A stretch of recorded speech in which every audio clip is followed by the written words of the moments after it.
তো 2019-এর পর তো আরেকটা বিশ্বকাপ মিস করলেন, 2026 টি-20 ওয়ার্ল্ড কাপ। ডিসিশন আগে থেকেই রেডি করেছিল যে আমরা যাবো না, এটা তো খুবই ফ্রাস্ট্রেটিং। ম্যাচ ভাইয়ের ওই জিনিসটা ভালো লাগতো যে বলের মুভমেন্ট ছিল, ভেরিয়েশনস ছিল।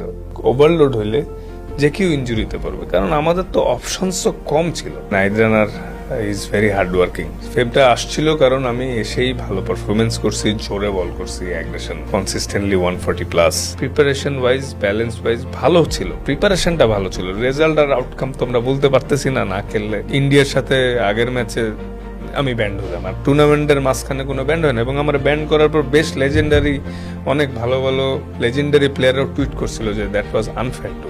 রিয়াদ ভাইও অনেক দুষ্টামি করে, ঠিক আছে, মুশফিক ভাই, রিয়াদ ভাই, সবাই অনেক মানে ফান লাগে। ক্রিকেটে আমার কিছুই কেড়ে নেয়নি, যাই দিছে আল্লাহ আমাদের ক্রিকেটের মাধ্যমে। এই প্রজন্মের একজন বোলার যাকে দেখে আপনার কথা মনে হয়, আপনাকে দেখে তার কথা মনে হয়, নাহিদ রানা। আচ্ছা, আপনার কি মনে হয় যে তার যে উনি এখন যে বয়সে, আপনার ওই বয়সে প্রবাবলি এর চেয়েতেও বেশি নেম ফেম আপনি অর্জন করেছিলেন?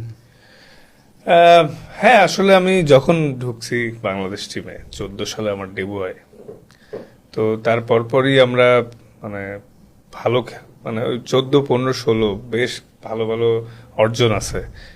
ফার্স্ট ওয়ার্ল্ড কাপে কোয়ার্টার ফাইনাল, তারপর জিতলাম back to back home series, এবং এসেই তো বেশ একটা স্টারডম পাইলাম। তো ওই সময় আসলে সবকিছু অনেক কিছু বুঝতে পারি নাই, কিন্তু বেশ একটা ফেম আর ক্রেজ এসেই পাইছিলাম আর কি।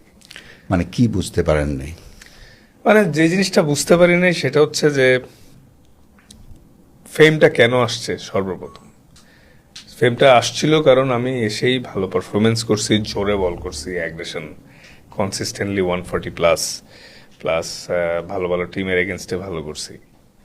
তো এগুলা হচ্ছিল, এবং যখন যে ক্রেজটা হইল just because of my bowling, কিন্তু আমার মাথায় তখন এই জিনিসটা আসেই নেই যে আমার খেলার কারণেই এই আমার নেম ফেম, টাকা পয়সা, এন্ডোর্সমেন্ট সব আসতেছিল।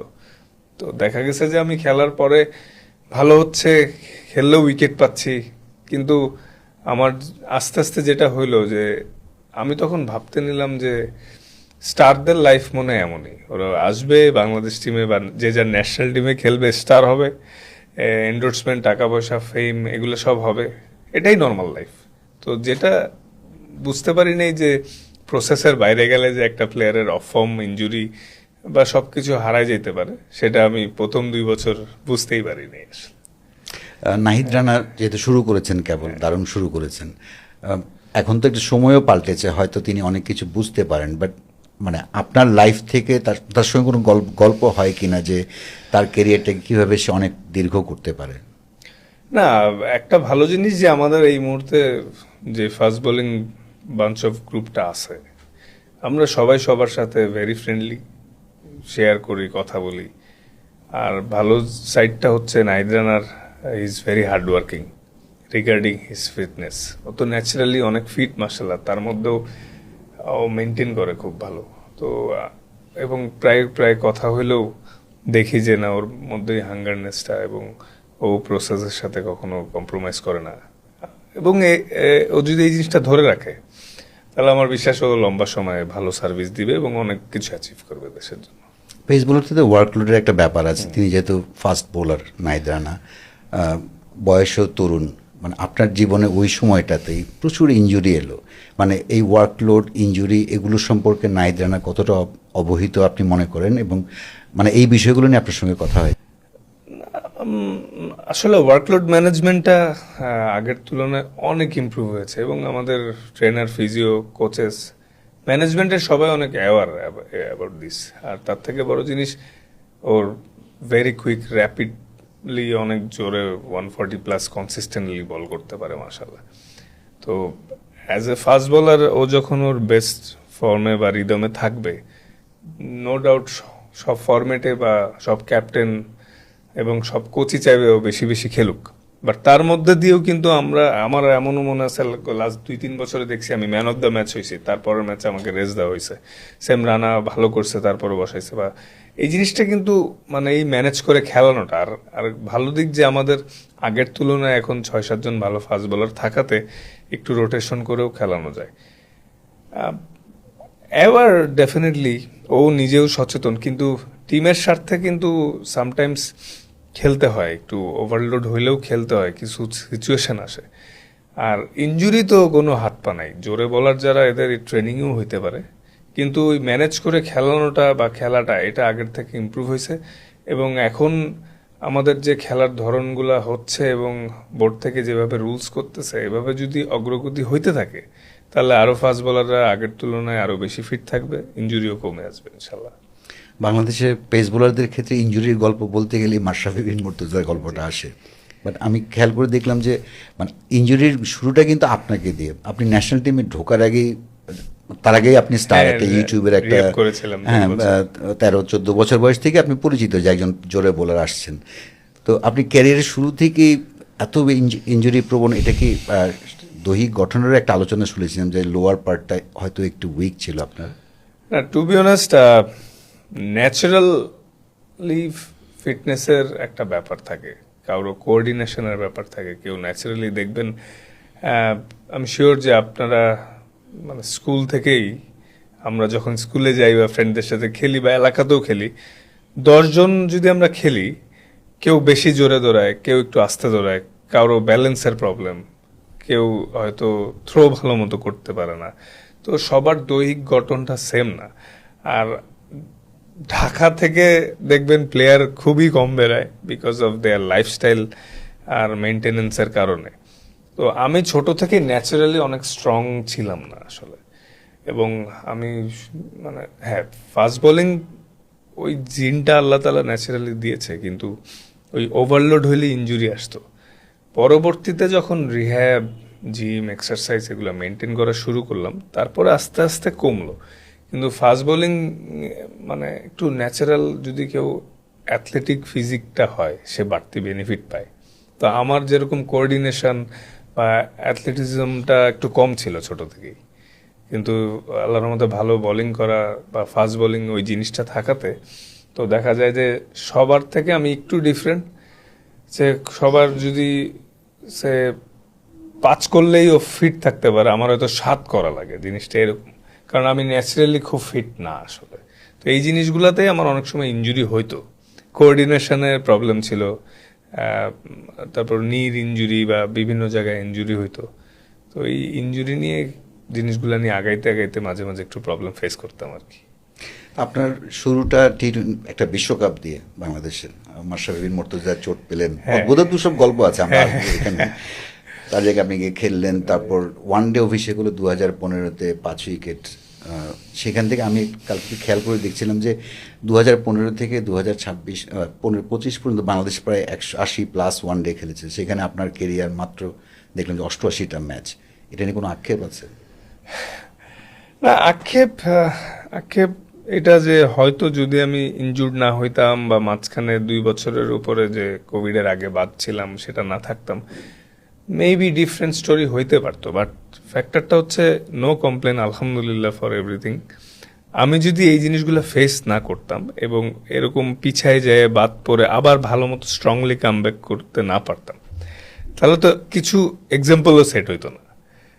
হয়তো আমি মানে মেবি 180টার মধ্যে বললেন যেটা প্রায় 90টার মতো মিসই করছি।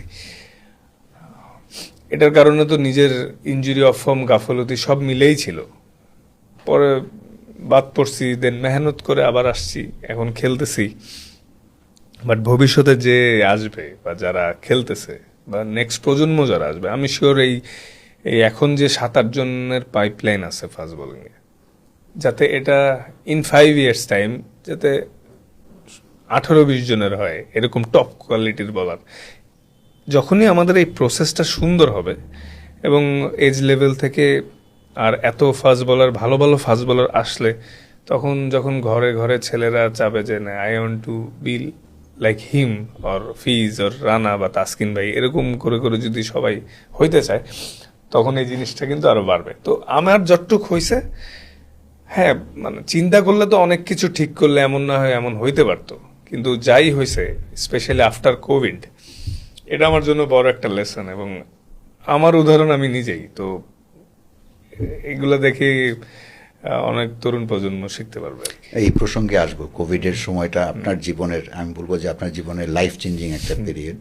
বাংলাদেশ ক্রিকেটও অনেক লাভবান হয়েছে। তার আগে আমি জানতে চাচ্ছিলাম যে 2019 বিশ্বকাপ, আমি ছিলাম আয়ারল্যান্ড সিরিজেও ছিলাম, মানে ট্রাই সিরিজে।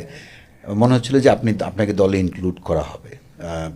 ওই ওয়ার্ল্ড কাপ মিস হওয়াটা কতটা আপনার জন্য দুঃখজনক ছিল? না, আমার এই লাস্ট ইন্টারন্যাশনাল 12 বছরের কেরিয়ারে ওই মোমেন্টটা আমার জন্য সবচেয়ে কষ্টকর ছিল। আমি আসলে বিপিএলে খুবই ভালো শেপে আসলাম এবং লাস্ট ম্যাচটায় রোপে পা টুইস্ট হয়ে আমার অ্যাঙ্কেলে ইঞ্জুরি হলো। প্রায় 3 মাস পরে আমি আবার ফিট হয়ে আয়ারল্যান্ডের সাথে দলে গেলাম, বাট অ্যাজ এ রিজার্ভ হিসাবে। আনফর্চুনেটলি আমার সুযোগ হয়নি, আমি অনেক কষ্ট পাইছি। আশা করছিলাম যে আমি এখন ফিট হয়ে গেছি, দলের সুযোগ পাবো, কম্বিনেশন বা কোনো কারণে আমার সুযোগ হয় নাই।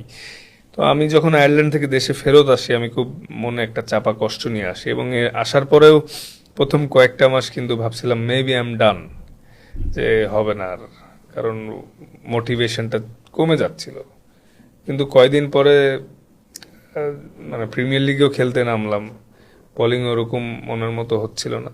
দেন আস্তে আস্তে আবার আল্লাহর রহমতে মোটিভেশন, এবং ভাবলাম যে ওকে যেসব জায়গাগুলো উইকনেস আছে সেগুলো যদি ইমপ্রুভ করে আমি আবার ঠিকমতো আসতে পারি, মেবি ভালো কিছু হবে। কষ্ট পেয়ে আসছি, এখন মনে হয় যে না ঠিক আছে, সব কষ্টের পিছনে ভালো কিছুও থাকে। ওই দিন যদি আমি খেলতাম ওয়ার্ল্ড কাপটা, জানি না কতটুক ভালো হইতো বা খারাপ হইতো, কিন্তু হইতে পারতো। এতদিনে আমি হয়তো আমার কেরিয়ারই শেষ।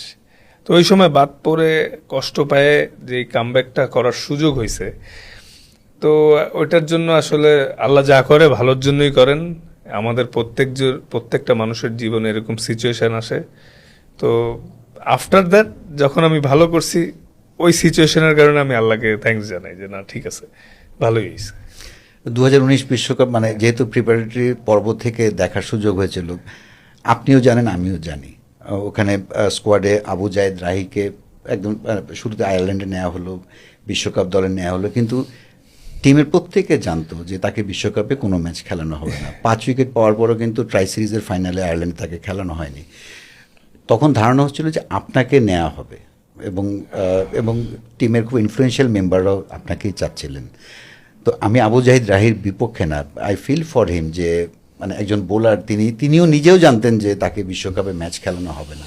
সো এই যে প্রসেসটা, থট প্রসেসটা একজন বোলার, একজন প্লেয়ারের জন্য কতটা সম্মানজনক, আপনার ক্ষেত্রেও বলছে, আবু জাহিদ রাহির ক্ষেত্রেও বলছে। না, আনফর্চুনেটলি আবু জায়েদ রাহি ভাই ওই একটা ম্যাচ খেলে 5টা উইকেট পাইছিল, পড়ার সুযোগ হয়নি। কিন্তু আসলে এটা ওর কন্ট্রোলে ছিল না, যেহেতু কোচ, ম্যানেজমেন্ট, ক্যাপ্টেনের কল থাকে। না, আমি ম্যানেজমেন্টের মাইন্ডসেটটাই বলছি, যে প্লেয়ারটাকে আমি খেলাবো না, এরকম আলোচনা ছিল যে তাসকিনকে নিলে তাও খেলানো যাবে, যদি ইনজুরি একটা শেড চান্স আছে। বাট আপনি তো আয়ারল্যান্ডে একটা ম্যাচ খেলেছিলেন, কিন্তু একজন খেলোয়াড়কে আমি ক্যারি করছি এটা জেনে যে তাকে কোনো ম্যাচ খেলাবো না, মানে এটা, এই মাইন্ডসেটটা ওই খেলোয়াড়ের জন্য, ওই খেলোয়াড়ও জানতেন, আপনি জানতেন, আমি সাংবাদিক, আমি জানতাম, আসলে সবাই জানতো। সো এই মাইন্ডসেটটা একজন খেলোয়াড়ের জন্য কি সম্মানজনক? না, অবশ্যই না, বিকজ একটা ন্যাশনাল টিমের 15টা প্লেয়ার ওই দেশের বেস্ট প্লেয়ার হিসাবে চান্স পায়, এবং সবার সেই ক্যাপাবিলিটি থাকে বিধায় সে চান্স পায়, তাও আবার ওয়ার্ল্ড কাপের মতো জায়গায়, ইংল্যান্ডের মতো কন্ডিশন।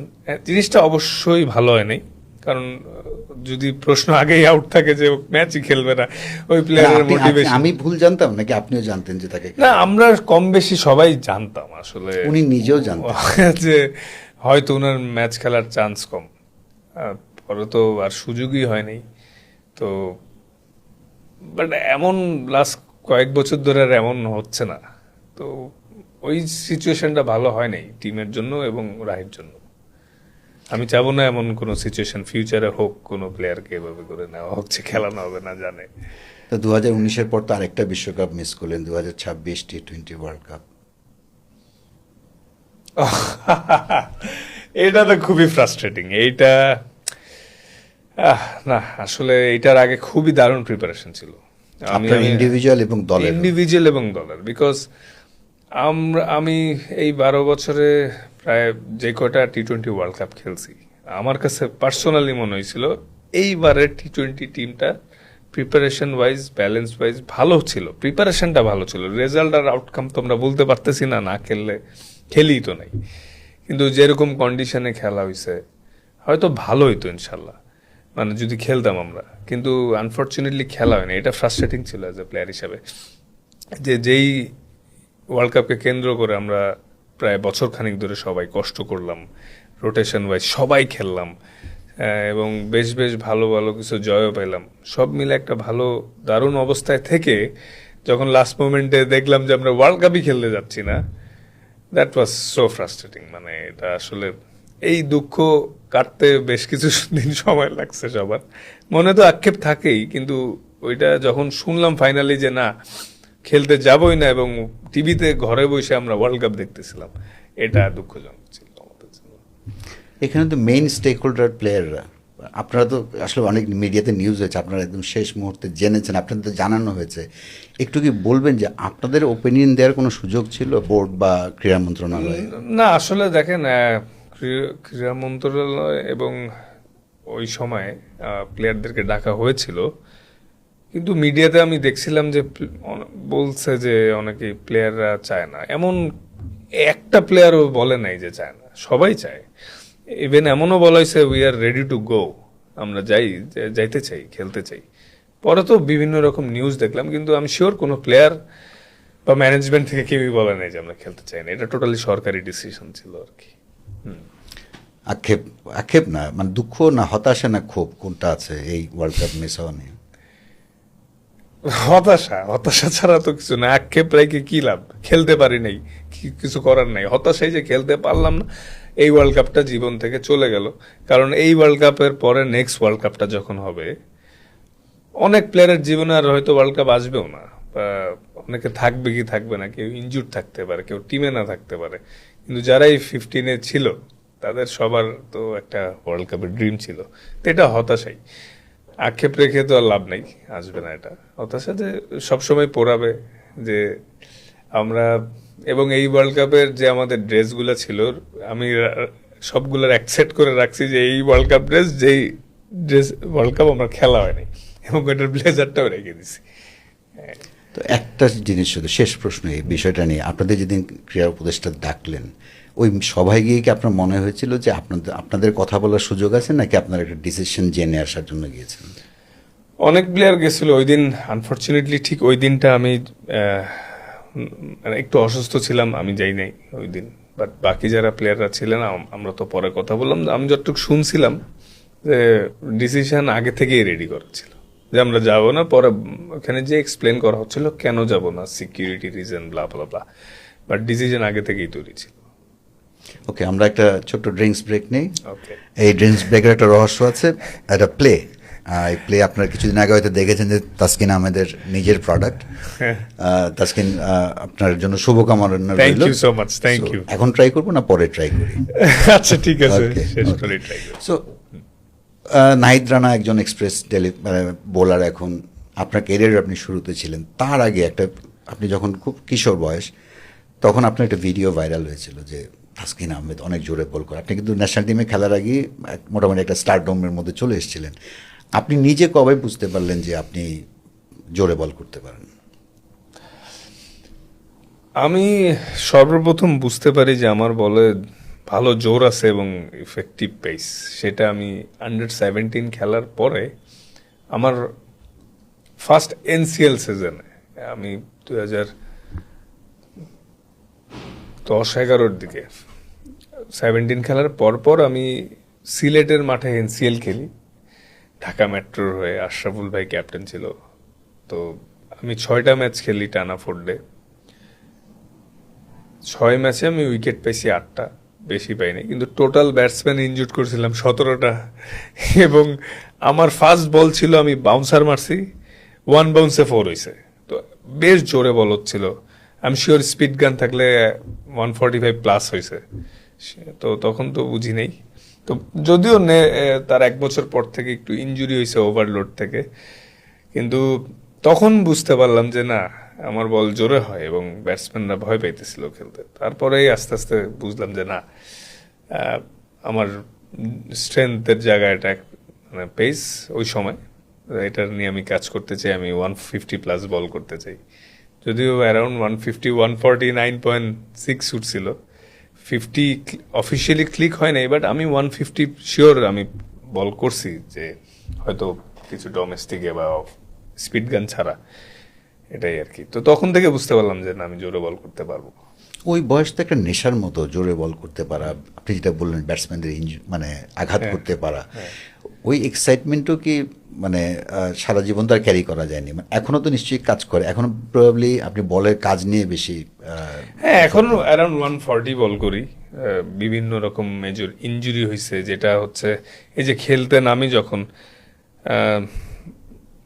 যারা ক্রিকেট খেলে নাই তাদের জন্য জিনিসটা বোঝা একটু ডিফিকাল্ট, বাট যারা খেলে অ্যামেচার লেভেলেও যারা খেলে তারা কিছুটা বুঝতে পারবে যে যখন কারো ইনজুরি থাকে বা গায়ে ব্যথা থাকে, সেটা নিয়ে পিক পেসে বল করাটা একটু ডিফিকাল্ট। ইভেন ব্যাটসম্যান হোক, বলার হোক, মানে মাঠে ফিল্ডিং করতে হয়, বিভিন্ন অ্যাক্টিভিটিসে সর্বোচ্চটা দেওয়া একটু ডিফিকাল্ট হয়। সামটাইমস পেন ম্যানেজ করতে হয় বারে কমে। তো দেখবেন কিছু সিরিজে বা কিছু ম্যাচে ব্যথা বেশি বাইরে গেলে একটু ডাউন লাগে, বাট স্টিল মাঠে খেলতে নেমে গেলে কিন্তু ওগুলা কাউন্ট হয় না, তখন আউটকামই সবাই চিন্তা করে। বাট আই এম গ্ল্যাড যে ম্যানেজমেন্ট আর বিসিবি থেকে ফুল সাপোর্ট করছে, আর রিগার্ডিং মাই ইনজুরি সব কিছু সর্বোচ্চ ট্রিটমেন্ট দিয়ে কিভাবে আমাকে ভালো রাখা যায়, এবং অ্যাট দ্য সেম টাইম আমি নিজেও কিছুটা এখন বুঝতে পারছি how to manage your pain, body manage করা, ইনজুরি ম্যানেজ করে করে খেলা, এই জিনিসগুলো নিয়েই। হ্যাঁ, জোরে বল করা একটা অন্যরকম প্রশান্তির জায়গা। হ্যাঁ, বাট এখন যেটা হয় যে আমি যদি অ্যারাউন্ড 140 অ্যাকুরেট হই, বলে মুভমেন্ট ভেরিয়েশনস থাকে এবং ব্যাটসম্যানের রিড করতে পারাটা, এগুলো অনেক ইমপ্রুভ হয়েছে। এক্সপেরিয়েন্স হয়েছে তো বটেই। আন্ডার প্রেশার মোমেন্টে, এই কয়দিন আগে যখন পাকিস্তানের সাথে খেলা হচ্ছিল, লাস্ট ম্যাচটা সালমান আলী আগা 100 করলো, তো ওই সময় কিন্তু ম্যাচটা অনেক টাইট ছিল। তো ওই সময় আমি ওরা যখন আউট করতেছিলাম, তার আগে আন্ডার প্রেশারে দাঁড়ায় আমার কাছে নর্মালি লাগতেছিল সিচুয়েশনটা, এবং আমি বেশ বুঝতে পারতেছিলাম যে কি সিচুয়েশন হইতে পারে, ও কি শর্টস ট্রাই করতে পারে। এই জিনিসগুলো না অভিজ্ঞতা থেকেই আসে, এবং এমন অনেক সিচুয়েশন আমি মাইর খাইছি, ম্যাচ হারাই দিছি, আবার জিতাইছি। এই সিচুয়েশনগুলো যত যায়, এই জন্য এক্সপিরিয়েন্স ম্যাটার্স। আমাদের যারা বড় ভাইরা ছিলেন, তারা যখন অনেক দিন লম্বা সময় খেলে লাস্টের ক্যারিয়ারের শেষের দিকে এক্সপিরিয়েন্স হওয়ার পর ভালোভাবে ডেলিভার করছে বা কনসিস্টেন্সি ছিল, তো এই জিনিসগুলো আসলে অনেক হেল্প করে। তো এইভাবে করেই, বাট জোরে বল করার মতো যে শান্তিটা, এটা অন্য কোনো কিছুতে নাই। অ্যাজ এ ফাস্ট বোলার এটা একটা অন্যরকম প্রশান্তি। ইভেন এখনো যখন উইকেটে হেল্প পাই, জোরে বল করতে থাকি, তো দেখা যায় তখন হাই 140তেও চলে যাই। তো rhythm, it's all about rhythm, pace all about rhythm. রিদমটা ব্রেক হয় ইনজুরি থেকে, বাট ইনজুরি যখন ঠিক হয়, একটা প্লেয়ার লম্বা সময় ফিট থাকে, তার রিদম ভালো হইতে থাকে, বোলিংয়ের মাসেল মেমোরিগুলা অ্যাডাপ্ট হইতে থাকে, তখন পেসও একটু ইনক্রিজ করে। আবার এটাও ঠিক, পেস কিছুটা ন্যাচারাল। কিছু বলার আছে অ্যারাউন্ড 130-135 করে, হয়তো সারা জীবনেও 140+ করতে পারে না। কিছুটা জিনিস ন্যাচারাল মাসেলের ব্যাপারে থাকে। রানা যেরকম মাসাল্লাহ ছাড়লেই 140+, 145-এর অ্যারাউন্ড আশেপাশে করতেই পারে। তো দোয়া করে সুস্থ থাকুক। ইনজুরি হইলে হয়তো একটু অফ রিদম আসতে পারে, বাট আবার ঠিক হয়ে যাবে। তো কিন্তু জোরে বল করার শান্তি অন্য কিছুতে নাই আসলে। আপনার জোরে বলের কথা বলছেন, আপনার শৈশবে মানে এই প্রজন্ম মাশরাফি বিন মুর্তজা মানেই বোঝে যে একজন ক্যাপ্টেন, মানে উনি যে পেস বোলার বোধহয় অতটা আলোচনা হয় না, বাট আপনার শৈশবে আপনি যে মাশরাফিকে দেখেছেন, how you felt about him? আমি যখন একদম ছোট ছিলাম, আমি আবার আন্ডার 15, 17, 19 এজ লেভেল সব গ্র্যাজুয়ালি খেলছি। 12 থেকে শুরু করে আবাহনী মাঠে প্র্যাকটিস করতাম ডিসকভারি ক্রিকেট একাডেমিতে। তো তখন দেখা গেছে আমি একদম যখন ছোট, তখন মাশরাফি ভাই রেগুলার খেলছে, এবং দেখতাম মাশরাফি ভাইয়ের অ্যাগ্রেশন, জোরে বল করা। হ্যাঁ, অ্যারাউন্ড 140-তে করছে সব সময়।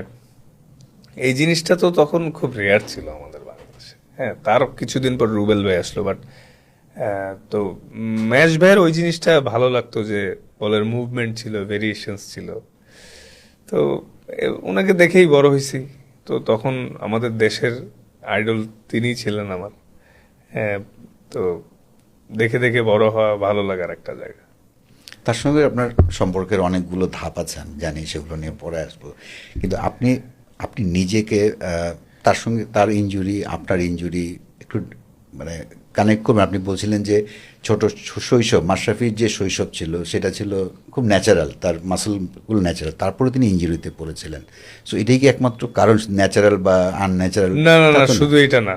কারণ মাশরাফি ভাই তো ছোট থাকতে অনেক ফিট ছিলেন, স্ট্রং, খুবই স্ট্রং ছিলেন। So it's not all about natural fitness. Natural ফিটনেসে থাকলে হেল্প হয়, বাট ওভারলোড হলে সে যতই স্ট্রংগেস্ট ফাস্ট বলার হোক, ওভারলোড হলে যে কেউ ইনজুরিতে পড়বে। কারণ আমাদের তো অপশনস কম ছিল। যারাই ছিলেন তারা ওই সময়ের গ্রেট বলার, বাকি যারা ছিলেন মাশরাফি ভাই ছাড়া, কিন্তু ছিলই হয়তো 4-5 জন ফাস্ট বলার, প্লাস কন্ডিশনস সবসময় স্লো অ্যান্ড টার্নিং কন্ডিশন হইতো। ফাস্ট বলারদের উপর ওরকম ফেইথই ছিল না আমাদের বাংলাদেশের। বাট এই জিনিসগুলোও তো ফ্যাক্ট যে একটা স্লো পিচে যতটা এফোর্ট দেওয়া লাগে, একটা স্পোর্টিং কন্ডিশনে তার থেকে কম এফোর্ট দেওয়া লাগে, প্লাস বলারদের হেল্প থাকে। তো এই ওভারলোডও তো হয়েছেন মাশরাফি ভাই অনেক। তো এর জন্য একটু ডিসিপ্লিনের বোধহয় ঘাটতি ছিল, মানে উনি নড়াইল চলে যেতেন বাসে চড়ে, মানে তার ছিল ওই। হ্যাঁ, কিছু ক্ষেত্রে ডিসিপ্লিনারি যে ঘাটতি ছিল, মানে ওই সময়টাও একটা বিবেচনা, ওগুলোকে ওইভাবে হয়তো বোঝাননি বা মানে হ্যাঁ, মাশরাফি ভাইয়ের সাথে বোলিং নিয়ে যখন আমরা কথা বলতাম তখন কিন্তু ম্যাচও আমার শেয়ার করছে যে দেখো, আমি কিন্তু আফটার দ্য গেম আমি ড্রাইভ করে নড়াইল গেছি, আসছি রাত্রে অন টাইমে। না, এক সময় বাসে যেতেন আসতেন, গাড়ি তো পরে। হ্যাঁ, তো মানে যেটা বলছে আমাদের, তো রাত্রে ঘুম, খাওয়া দাওয়া এগুলা ঠিক মতো মানে করতো না, বা তারপরও খেলতো, জোরেই বল করতো। পরে এইসব অনেক কিছু মানে মানে অ্যাডভাইস হিসাবে দিছে, এবং আসলেই তাই দেখছি যে না, as a fast bowler discipline life lead না করলে ভেরি ডিফিকাল্ট। কিন্তু ফাস্ট বোলারদের ওয়ার্ল্ড ওয়াইডই তো লাইফ অত ডিসিপ্লিন না, একটু ক্রেজি, ওরা একটু ক্রেজি। এবং পাগল জিনিসটা আসলে জোর করে শাস্তে গেলে এটা মানে ধরা পড়ে যায় বা বোঝা যায়। কিন্তু ফাস্ট বোলারদের আমিও দেখছি 95% ফাস্ট বোলারদের ভিতরে একটা ডিফারেন্ট জিন কাজ করে মনে হয়, যে না, দে আর ক্রেজি অ্যাবাউট সব কিছুতেই। সামটাইমস ট্রেনিং হোক বা অফ দ্য ফিল্ড হোক। তো কারণ এত কষ্টের কাজ, 24-25 মিটার মিনিমাম রান আপ নিয়ে গায়ের সর্বোচ্চ জোর দিয়ে বল করা। টেস্ট ম্যাচে তো 15-20 ওভারও বল করা লাগে মিনিমাম, ওয়ান ডেতে 10 ওভার, এই গরমের condition, plus 50 over fielding, extra training. তো এই জিনিসটা এনজয় না করলে কেউ করাটা অনেক ডিফিকাল্ট। মানে আমাদের যেরকম ওয়েদার, এরকম ওয়েদারে জনসাধারণ যারাই আছেন, আমি শিওর সবারই তো ঘর থেকে বেরোইতে হয়। একটু দেখা গেল বাসা থেকে ব্যাংকে গেল হাইটে হাইটে, আইসে মেবি বাসায় সেই লেবুর শরবত খাইতেছে গরমে, কিছু করার নাই। তো এই গরমে আমাদের ফাস্ট বোলিং করতে হইতেছে। তো ওই প্যাশন, ন্যাচারাল ভিতরে কিছু একটা আছে, বা ওই পাগলামি, এগুলো আসলে ফাস্ট বোলারদের উপরে যেতে সহায়তা করে। এবং ফাস্ট বোলারদের ভিতরে ওই জিনিসটা হার না মানার একটা জেদও বেশি থাকে আমার কাছে মনে হয় অন্যদের তুলনায়। আপনার জীবনে তো আরো অনেক স্মরণীয় ঘটনা আছে, মানে একটা হতাশার গল্পটা বলি। 2016 টি-20 বিশ্বকাপ, শুধু ইনজুরি না, মানে বোলিং অ্যাকশনটা নিয়ে প্রশ্ন উঠলো এমন একটা সময়, পুরো বিশ্বকাপে বাংলাদেশ সুপার 10-এ গেছে, একটা ইম্পর্টেন্ট ম্যাচের আগে এলো। খবরটা কিভাবে পেয়েছিলেন, কি প্রতিক্রিয়া হলো যে তাসকিন আহমেদের বোলিং অ্যাকশন, আপনি এবং আরাফাত সানি দুজনের বোলিং অ্যাকশনের প্রশ্ন? না, ওইটা খুবই সারপ্রাইজিং ছিল। নেদারল্যান্ডের সাথে জাস্ট ম্যাচটা জিতলাম, টাইট হয়ে গেছিল ম্যাচটা, লাস্টের দিকে আমি বেশ দারুণ ইয়র্কার মারতেছিলাম, জিতলাম। ম্যাচ শেষের পরে আমাকে হিটস্ট্রিক এসে বলল যে তোমার বোলিং অ্যাকশন এরকম মানে ডাউট, মানে সাসপেক্টেড বোলিং অ্যাকশন। আমি বললাম কোন বল? কাউকে যখন মানে বোলিং অ্যাকশনে কিছু সাসপেক্ট করা হয় বা চাক ধরা হয়, সেটার কিন্তু একটা ইয়ে থাকে, যে পার্টিকুলার বল থাকে, যে তোমার অমুক বলটা বা স্লোয়ারটা বা ইয়র্কারটা বা বাউন্সারটা এরকম কিছুই না, বলতে 24টা বলি। তো এটা খুব সারপ্রাইজিং ছিল এবং আমার মনে হয় না আমি আদৌ ওই সময় বোলিং অ্যাকশনে সাসপেক্টেড ছিলাম কিনা। তো ঠিক ইন্ডিয়ার সাথে আগের ম্যাচে আমি ব্যান্ড হলাম, আর টুর্নামেন্টের মাঝখানে কোনো ব্যান্ড হয় না। এবং আমার ব্যান্ড করার পর বেশ লেজেন্ডারি, অনেক ভালো ভালো লেজেন্ডারি প্লেয়াররাও টুইট করছিল যে that was unfair to me. এবং ঘটনাগুলো খুব দ্রুত ঘটলো। হ্যাঁ, 2-3 দিনের মধ্যে চেন্নাইতে আপনারা একটা ম্যাচ খেলে আমি পরের দিন সকালবেলা যে টেস্ট দিতে গেছি, তারপরের দিন রেজাল্ট আসছে, তারপরের দিন খেলায় আমি খেলতে পারবো না। জিনিসটা খুবই, পরীক্ষা দেওয়ার পর তো পাকিস্তানের এগেনস্টে খেললেন, ভালো বোলিং হ্যাঁ, করলেন। ইন্ডিয়ার ম্যাচের আগে খেললাম না কেন? তাহলে পাকিস্তানের ম্যাচের আগেও আমার অফ করতো। তো জিনিসটা ওয়াই, মানে এমন কেন হবে? হইলে সবার জন্য সব রুল সেম হওয়া উচিত ছিল। তো এই জিনিসটা অবশ্যই সুখকর ছিল না এবং আনফেয়ারও ছিল আমার কাছে মনে হয়। তার মানে আমরা বাইরে যে রিউমার আমরা শুনেছি যে এটা একটা বড় দলের একটা ইন্ধনে হয়েছে, মানে আপনারও কি সেম ফিলিং হয়েছিল তখন? মাশরাফি খুব মানে তিনি ইমোশনাল হয়ে গিয়েছিলেন, কোচ রীতিমতো মানে প্রেস কনফারেন্স আউটবার্স্ট করেছিলেন, আপনার ওই ঘটনাগুলো মনে আছে? হ্যাঁ, মনে আছে। আমরা মানে ক্রিকেট বোর্ড থেকে কনসিস্টেন্টলি আইসিসিতে কথা বলা চলতেছিল যে ওকে, ওর যদি সাসপেক্ট হয়েই থাকে তাহলে ওয়াই নট আফটার টুর্নামেন্ট ওকে টেস্ট করা। জাস্ট রাতারাতি টুর্নামেন্টের মাঝখানে 2 দিনে টেস্ট করে আমি 3টা ম্যাচ খেলে ফেলানোর পরে এরকম অবস্থা তো হইতে পারে না, ঠিক আছে। এবং ইন্ডিয়ার সাথে ম্যাচের আগের দিনই আমার ব্যান্ড করা হয়েছে। পরে তো টেস্ট দিয়ে খেললাম, তো তখন থেকে এখন পর্যন্ত 10 বছর হয়ে গেল, তো কিছুই তো হইল না আর। আপনি যে কারেকশন করেছিলেন, কি কারেকশন করেছিলেন? কি কারেকশন করবো, জাস্ট আমাদের দেশে আল্লাহ বেহেস্ত নসিব করুক মাহবুব আলী জাকি স্যার, তার সাথে ক্রিকেট বোর্ড থেকে তারে দায়িত্ব দেওয়া হয়। আমি আর স্যার প্র্যাকটিস করলাম, কিছু করে অস্ট্রেলিয়া গেলাম, পরীক্ষা দিলাম, পাস করলাম, এরপর খেলতেছি। স্যারেরও ভাষ্য ছিল যে না, তেমন কোনো কারেকশনের কিছু নাই, জাস্ট ডু ইয়োর ওয়ার্ক, এটাই, তেমন কোনো সমস্যা ছিল না আসলে ওই সময়। এখন দুঃখ হয়, মানে একটা দলে যে আপনার ব্যক্তিগত দুঃখ, ফেরাটা নিশ্চয়ই খুব পেইনফুল ছিল বিশ্বকাপ থেকে ফেরা। না না, অবশ্যই পেইনফুল ছিল। আর তার মধ্যে আমি ঘরে বসে বসে খেলা দেখতেছিলাম, ওই হোটেলে বসে, টিম হোটেলে বসে ইন্ডিয়ার সাথে ম্যাচটা দেখতেছিলাম এবং এক রানে আর কি হারলাম। উফ, তো ওই জিনিসটা আর কি দুঃখকরই ছিল আসলে। তো যে জিনিসটা যে ইজি ছিল না, পরে তো ওই ম্যাচটা জিতলে হয়তো একটু হলেও শান্তি পেতাম যে না অ্যাটলিস্ট জিতছি। পরে তো হেরে গেলাম, কিন্তু ওই ওয়ার্ল্ড কাপটা আমরা বেশ ভালো ক্রিকেট খেলছিলাম, ফাইট ব্যাক, আর এত ইজি ছিল না কোনো টিমই আমাদেরকে, ইভেন অস্ট্রেলিয়াও প্রায় হেরে গেছিল। তো ভালো টুর্নামেন্ট গেছে ওই সময়টাতে একটা গোল্ডেন প্যাচ।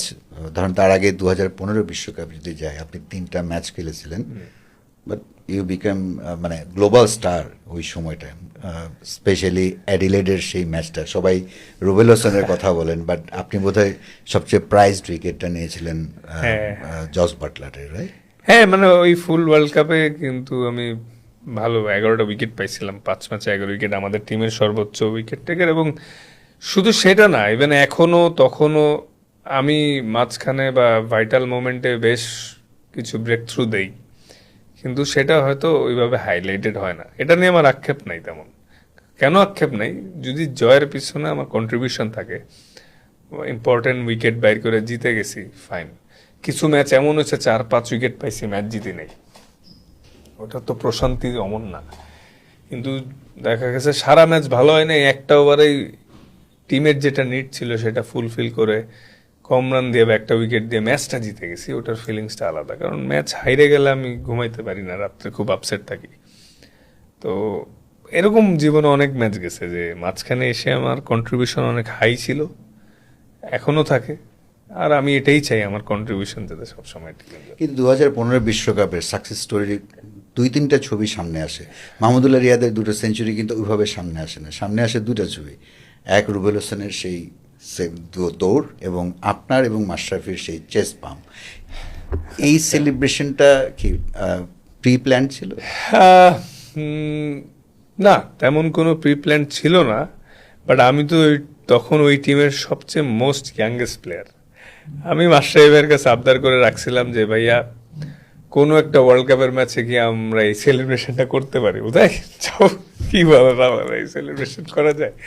তো পরে দেখা গেছে ওই দিন ম্যাচে যখন ইন্ডিয়ারে আমরা আর্লি আন্ডার প্রেসারে রাখলাম এবং আমি বোলিং করতে এসে আজিনকা রাহানের উইকেটটা পাইলাম, মিড অফে সাকিব ভাই ক্যাচটা ধরলো এবং ম্যাচ দৌড়ায় আসতেছিল, যখন আস্তে আস্তেই আমাকে ওই সাইনটা দিল যে আসো সেলিব্রেশনটা করি, দেন চেস বামটা হইলো এবং আইসিসি ইভেন্টের one of the best celebration আর ফেমাস একটা সেলিব্রেশন হইলো।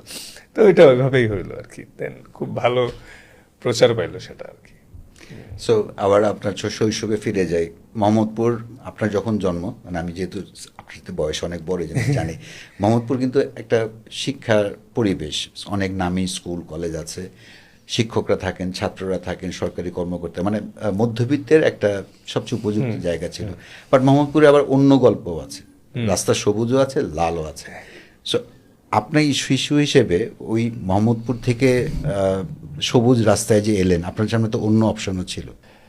হ্যাঁ, আসলে আমাদের মোহাম্মদপুর জায়গাটা বিভিন্ন কারণে ফেমাস, ভালো দিক খারাপ দিক, খাওয়া দাওয়া, স্কুল কলেজ, ক্রাইম, বিভিন্নভাবেই, এবং ওইখানে সব অপশন আছে, মানে এলাকাবাসী থেকে শুরু করে ভালো ভদ্র ছেলে পেলেও আছে, খারাপ ছেলে পেলেও আছে, সব ধরনের অপশনস আপনি পাবেন মোহাম্মদপুরে গেলে, ভ্যারাইটি। না আসলে ছোট থেকেই তো বাবা বেশ শাসন করতো রিগার্ডিং পড়াশোনা, কোনো কম্প্রোমাইজ নাই।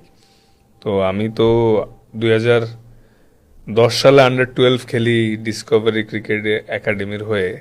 তো 5-এর ফাইনাল পরীক্ষাটা যখন শেষ হয়, আমাদের সবারই ফাইনাল পরীক্ষা শেষ হওয়ার পরে প্রায় মাসখানিকের কাছাকাছি একটা গ্যাপ পায় সবাই।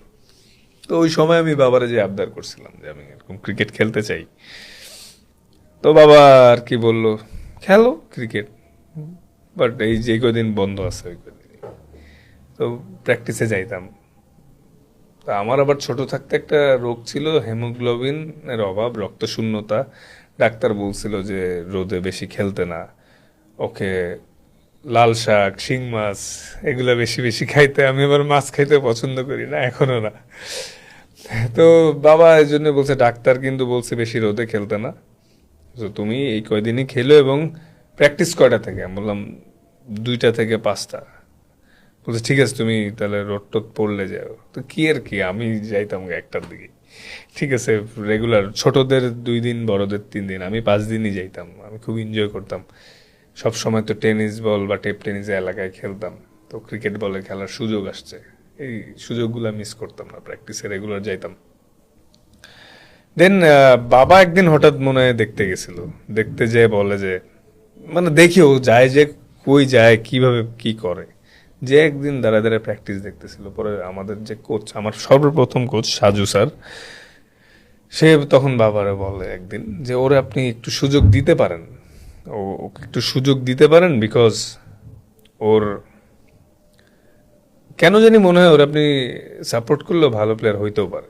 তখনই আস্তে আস্তে মাঝে মাঝে যখন রাত্রেবেলা বা ডিনারে বা লাঞ্চে খাইতে বসতাম, আমরা এখনো আল্লাহর মতো জয়েন্ট ফ্যামিলিতেই থাকি, তো খেলার টপিকটা মাঝে মাঝে উঠে আসতো, কেমন হচ্ছে প্র্যাকটিস, সেই সামনে কি খেলা। আন্ডার-12 খেললাম, 17, 14, এভাবে করে করে গ্র্যাজুয়ালি গেলাম। তো এবং আমার স্কুল কলেজও আমার যথেষ্ট সাপোর্ট দিছে রিগার্ডিং এই খেলাধুলার ব্যাপারে। ম্যাট্রিক, এসএসসি, এইচএসসি 2 সময়ই আমি, এসএসসির সময় তো জাস্ট 17 গেলে প্রিমিয়ার লিগ খেললাম, প্রিমিয়ার লিগের সুপার লিগটা খেললাম না, বিকজ অফ এসএসসি পরীক্ষা ছিল। আমি ফার্স্ট ওল্ড ইউএইচএস ক্লাবের হয়ে খেলি 2010 সালে। বাবুল স্যার কোচ ছিল, খালেদ মাহমুদ সুজন স্যার আমার ওইখানে পিক করে ফার্স্ট বলে যে এখানে খেলো। তো আমি, আমাদের টিম সুপার লিগে ওঠার পরও আমাদের ওই টিমের ম্যানেজার, কোচ সবাই বলতেছে না, ইউ গো হোম, এসএসসি পরীক্ষাটা। না, প্রিমিয়ার লিগের সুপার লিগ খেলবো না। বলছে না, বহুত খেলতে পারবা, পরীক্ষাটা দাও। তো কি আর করার, পরে পরীক্ষা দিলাম, পরীক্ষা দিয়ে পাসও করলাম, ভালো হইলো। দেন ইন্টার পরীক্ষার আগ দিয়ে আন্ডার-19 খেললাম। তো এভাবে করে গ্র্যাজুয়ালি আস্তে আস্তে বেড়ে ওঠে। মানে সাপোর্টটা আসলে সব রকমেরই ছিল, সব রকমের মেন্টাল গ্রোথ, একাডেমিক গ্রোথ, সবকিছু ছিল। আন্ডার 19 ন্যাশনাল বললাম যে 2012 সেই ওয়ার্ল্ড কাপে আপনি অনেক ভালো বোলিং করলেন। জি। ওটা কি আপনাকে আরো বেশি লাইমলাইটে নিয়ে আসছে? জি অবশ্যই, কারণ আন্ডার 19-এ যখন আমরা ক্যাম্প করি, আমার জীবনের প্রথম ট্যুর এশিয়া কাপ হওয়ার কথা ছিল। আমি এক্সাইটেড ছিলাম মালয়েশিয়াতে খেলা, আমি কখনো বাইরের দেশে যাই নাই। আমি এক্সাইটেড ছিলাম বাইরের দেশে যাব, খেলবো বাংলাদেশের জার্সি পরে, হোক আন্ডার 19, বাট আমার জন্য তো অনেক বড় কিছু ছিল তখন। কি হলো, লাস্ট মোমেন্টে আমার হাঁটুর যে ইনজুরিটা, টেন্ডন, ওইখানের ব্যথা অনেক বেড়ে গেল। ফিজিও বললো যে, ম্যানেজমেন্ট ডিসিশন নিল 1.5 মাস পরে আন্ডার 19 ওয়ার্ল্ড কাপ অস্ট্রেলিয়াতে। এই এশিয়া কাপের থেকেও অস্ট্রেলিয়াতে তাসকিনের ওয়ার্ল্ড কাপ খেলাটা ইম্পর্টেন্ট বেশি, ওকে রিহ্যাব করে ফিট করা লাগবে। তা আমি তো মন খারাপ করলাম, এবং যেদিন মানে টিম ফ্লাই করলো মালয়েশিয়া, আমি আমার বাবাকে জড়ায় ধরে অনেক কান্নাকাটি করছিলাম যে না, আমার ওয়ার্ল্ড কাপ, আমি এশিয়া কাপটা মিস করলাম। কিন্তু পরবর্তীতে যখন আমি রিহ্যাব এক্সারসাইজ সব কিছু করে আন্ডার 19 ওয়ার্ল্ড কাপ খেলতে গেলাম, আই বোল্ড রিয়েলি ওয়েল। আমরা কোয়ার্টার ফাইনাল খেলে অস্ট্রেলিয়ার সাথে আনফর্চুনেটলি ওই ম্যাচটা হারি, কিন্তু কোয়ার্টার ফাইনালে উঠছি। ওইখানেও আমি 11 উইকেট পাই, হায়েস্ট উইকেট টেকার হয়ে আমাদের টিমের হয়ে। 6 ম্যাচে 11 উইকেট, ভালো বোলিং করলাম। ওখান থেকেই আস্তে আস্তে বোর্ডের গুড বুকে আসা, তারপর সবার চোখে পড়া, সেই বিপিএলও খেললাম 2013 হ্যাঁ। ওখানে তখন তো প্রথম ওই ম্যাচে team-এ- 4 উইকেট, মানে না, গুড স্টার্ট। সেমিফাইনালটায় 4 উইকেট, ফার্স্ট ম্যাচটা 1 উইকেট পেলাম, এবং ওই ম্যাচটা ওই চট্টগ্রাম চিটাগাং ভাইকিংস, চিটাগাং আমার কিংস, মনে রাখা কঠিন। অনেকগুলা তো চিটাগাং কিংসে সামির ভাইদের টিম, সুজন সারি আমারে পিক করছিল। তো আমাদের টিমে সব স্টার, শন টেট আমি একসাথেই খেলছি, সে আমাদের বোলিং কোচ। মাঝে মাঝে ওই ঘটনাও বলে হাসাহাসি হয়।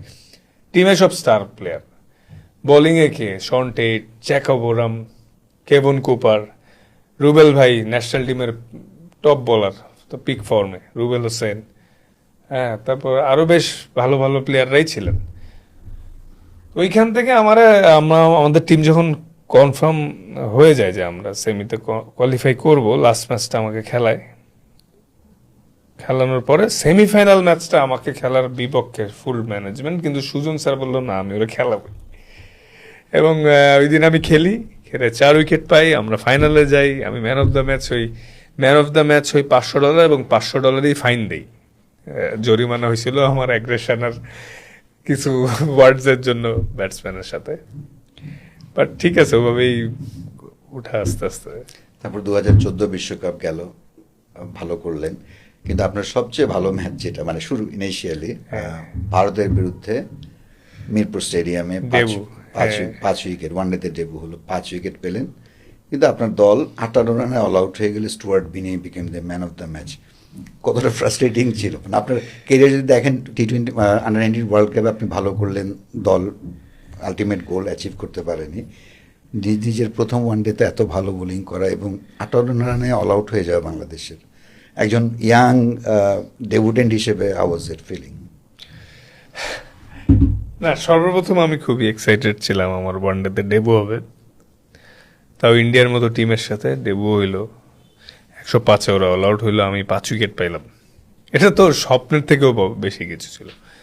দেন ড্রেসিং রুমে যখন বোলিং শেষ করে গেলাম, ভাবতেছিলাম ওকে, আমার আজকে কে পায়, ডেবু ম্যাচে ম্যান অফ দ্য ম্যাচ। গোসল টোসল করলাম, ব্যাটিং করতে তো হবেই না, ফ্রেশ হয়ে খেলা দেখতেছি, হঠাৎ করে দেখি যে উইকেট গেল কয়েকটা, তারপরে দেখি আরো একটা গেল। গোসল করে আসতে আসতেই বলছে এই প্যাট পর, তাড়াতাড়ি প্যাট পর। আমি কিসের কি ম্যান অফ দ্য ম্যাচ, প্যাট পরে গেলাম ব্যাটিং এ। আলামিন ভাই ছিল, আমি ছিলাম। আলামিন ভাই বলছে বল অনেক সুইং করতেছে, আমি ঠেকাচ্ছি, তুইও ঠেকা।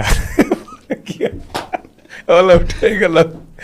ঠিক আছে, তো এই আর কি ফানি মোমেন্ট ছিল অনেক, কিন্তু ওই ম্যাচটা জিততে পারলে অনেক স্মরণীয় হইতো। আমি তো এই জন্যই আসলে ওই যে এক্সপেরিয়েন্স যে ম্যাটার, জীবনে কোনো কিছু শেষ না হওয়ার আগেই প্রত্যাশা করা ঠিক না। ভাবছিলাম ম্যান অফ দ্য ম্যাচ হবো, পরে তো হাইরে গেলাম। তো এটা মজা ছিল আর কি, স্মরণীয়। আপনি ক্যারিয়ারের মাঝামাঝি সময় থেকে খুব চেষ্টা করছেন অলরাউন্ডার হওয়ার, মানে ব্যাটসম্যানশিপটা গ্রো করলো না কেন আপনার মধ্যে? না আসলে একদম প্রপার অলরাউন্ডার হওয়ার কখনো ওইভাবে ট্রাই করি নাই, কিন্তু যেটা চাইছি যে না একজন ডিপেন্ডেবল ট্যালেন্ডার হওয়ার জন্য, যে না আমাদের specially test match, one day match, even টি-20 যে কোনো সিচুয়েশনেই একটা ট্যালেন্ডারের থেকে 15-20 রান অনেক হেল্প হইতে পারে।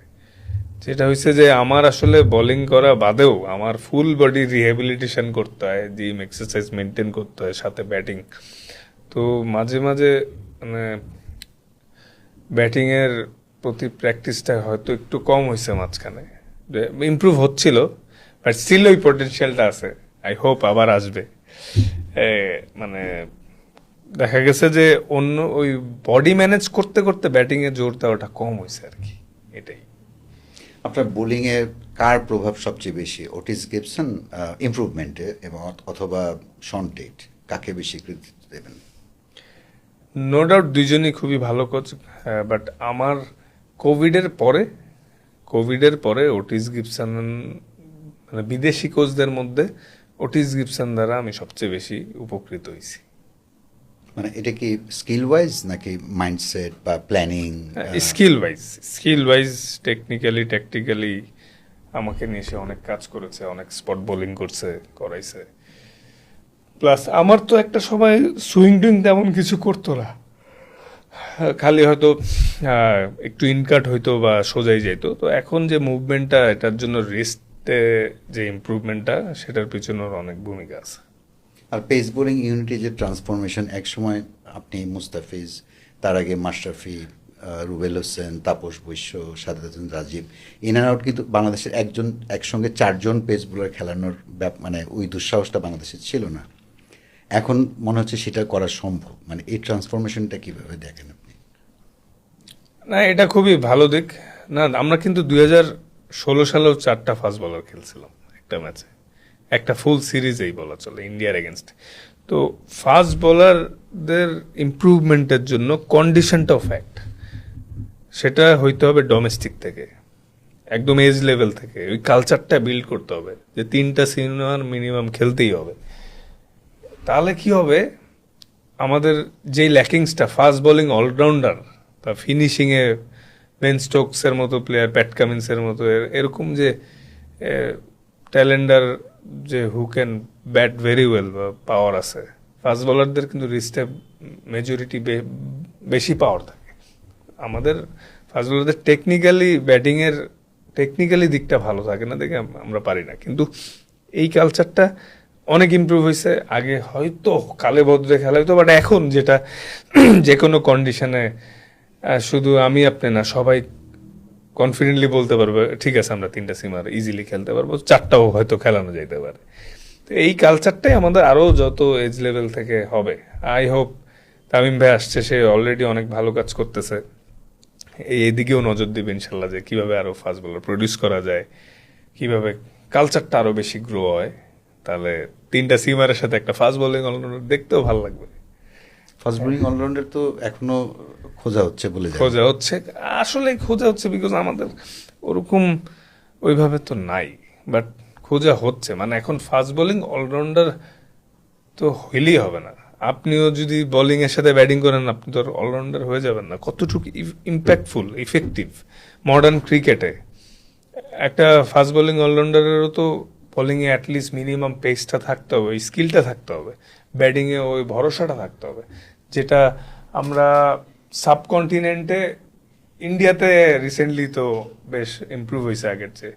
পাকিস্তানেও খুব যে ভালো তা না, কিন্তু মেজরিটি এশিয়ার বাইরে বেশি দেখা যায়। বাট স্টিল এখানেও পসিবল, যদি ডেফিনেটলি ইন্ডিয়ার সাথে এখন মিলায় লাভ নাই, ওদের ফ্যাসিলিটিস ওয়াইজ বা সব কিছু, জনসংখ্যা, দেশ অনেক বড়। বাট আমরাও যদি প্রসেসে আগাই, ওয়াই নট? কারণ নিউজিল্যান্ডের আপনি দেখেন না জনসংখ্যা যতটুক, তার থেকে হয়তো আমাদের মিরপুরেই জনসংখ্যা বেশি। তো ওইখান থেকেও তো অনেক ভালো ভালো গ্রেট প্লেয়ার আসতেছে সব খেলাতেই, মানে সংস্কৃতি আলাদা হয়তো, হ্যাঁ ন্যাচারালি স্ট্রং বা প্রসেসের কারণে। তো আমি শিওর আমাদের কালচার বিল্ড হইলে ভালোই হবে ইনশাল্লাহ। আপনার সাদা বলের দীর্ঘদিনের সঙ্গী মুস্তাফিজুর রহমান, একসঙ্গে তার সঙ্গে বোলিং করাটা কতটা প্লেজেন্ট আপনি? এটা খুবই মানে আমি খুব এনজয় করি আমাদের প্রত্যেকটা ফাস্ট বোলারের সাথেই বোলিং করতে অনেক এনজয় করি। এবং বাট ফিজের সাথে টু বি অনেস্ট, ফিজ আর আমি একসাথে যখন খেলি আমার কাছে খুব কনফিডেন্ট মনে হয় যে কোনো কারণে সামটাইমস আমি করে দেই, ও করে দেয়, আর ও থাকলে একটা বাড়তি ভরসা পাই আন্ডার প্রেশারে যখন থাকি যে না ঠিক আছে এই ওভারটা ওর দ্বারা হয় নাই, ও করে দিবে, বা আমি ভালো করি নাই ও করে দিবে, বা ওর একটা ওভার, ও তো হিউম্যান, খারাপ হইলেও আমার বিশ্বাস যে না ঠিক আছে আমি এই ওভারটা যদি একটু ভালো করে দেই শিওর নেক্সট ওভারে ও উইকেট নিয়ে নেবে। দেখা যায় দুইজনের এই কম্বিনেশনটা, বোলিং পার্টনারশিপটা ইম্পর্টেন্ট। এটা যদি প্রত্যেকটা বলারের বোলিং পার্টনারশিপ ভালো হয়, দেখা গেছে আমি আপনি দুইজনই ভালো বল করতেছি, আমি 4 উইকেট পাইলাম, 3 উইকেট পাইলাম, আপনি হয়তো একটা পাইলেন বা পাইলেন না। কিন্তু এটাই ইম্পর্টেন্ট, দুই পাশ থেকে প্রেশার বিল্ড করা। কারণ এই মানে বোলিং পার্টনারশিপ করতেও তো আপনার সেই অ্যাবিলিটিটা লাগবে, এক্সিকিউট করতে হবে। মেবি 2-1 দিন ব্যাড ডে যাইতে পারে, যে কারো যেতে পারে, কিন্তু ওই most of the time bowling ভালো পার্টনারশিপ হয়। বাট বাংলাদেশে বোলিং অপশন তো এখন অনেক বেড়েছে, আপনার শুরুর দিককার সঙ্গে যদি কম্পেয়ার করেন এখন একটা অপশন বেড়েছে না? যে হ্যাঁ হ্যাঁ, মাশাআল্লাহ ডেভেলপ হচ্ছে, পাইপলাইনে ফাস্ট বোলার্সরা বাড়তেছে, আরও বাড়বে আশা করছি ইনশাল্লাহ। তো এরকম যত বাড়বে তত ভালো হবে। তাহলে ধরেন কখনো কেউ ওভারলোড হইলে তাকে একটু রিহ্যাবে বা রেস্টে পাঠায় ফিট বানায় নিয়ে আসা যাবে। প্লাস রোটেশনে খেললে সবার ওই খেলার অ্যাবিলিটিটা বিল্ড হবে, তাহলে যে কোনো সিচুয়েশনে যে কেউ খেলতে পারবে। আপনার এই বোলিং কম্বিনেশনে স্পিনারদের মধ্যে রিশাদ হোসেন আছেন, সাকিব আল হাসান তার বেস্ট ফর্ম নিয়ে এলেন, তখন কি বাংলাদেশ সব ফর্মেট আপনার মনে হয় যে অনেক বড় বড় উইন পেত? হ্যাঁ ডেফিনেটলি, এতে তো কোনো দেখেন সাকিব আল হাসান ভাইয়ের, আমি তার বেস্ট ফর্মের কথা বেস্ট ফর্মে থাকলে তার রিপ্লেসমেন্ট তো বাংলাদেশে তো নাই, ওয়ার্ল্ডেও খুঁজে পাওয়া সম্ভব হবে কিনা difficult, when at his best. তো কারণ সে বেস্ট ফর্মে থাকলে আমার দুইটা অপশন ওপেন হয়ে যায়। সাকিব আল হাসানের মতো প্লেয়ার স্কোয়াডে না থাকলে তখন দেখা যায় দুই সেক্টরে দুইটা প্লেয়ার পিক করতে হয়, এটা টিম ম্যানেজমেন্ট ক্যাপ্টেনের জন্য অনেক সহজ হয়ে যায়। তো সে থাকলে তো মানে দলের জন্য অনেক লাভ। তো আশা করছি যে